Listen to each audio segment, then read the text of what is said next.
ำแดงดินบ่ให้น้ำตาพี่น้องนั้นไหลล่วงลิ้นถึงเลือดทหารจะสิ้นขอแผ่นดินเหล่านี้สิ้นมาใส่สมบูรณ์ทินข้าอยู่เป็นที่มั่นเป็นเมืองตั้งทัพทินฐานเหล่าทหารเฮานั้นถึงกูจะสูงหน้าผาที่นั่นจะสั่นข้ายังบ่เคยได้หวั่นต่อหมู่มารผู้มาหาอยู่จอมภูผาลมพัดมาเมฆทั่วไหล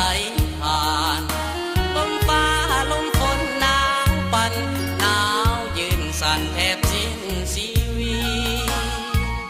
ต้องทนยอมตายให้หลายสายชาติสตรีเพื่อพื้นดินลาวเฮานี้สิ้นศัตรูผู้ที่หวัง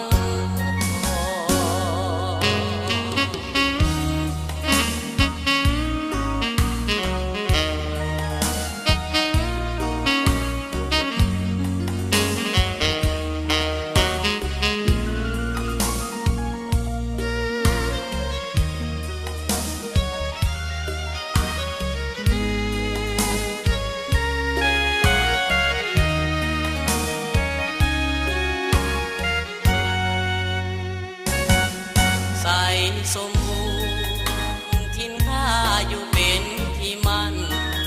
เป็นเมืองตั้งทัพทินฐานเหล่าทหารเฮานั้นถึงกู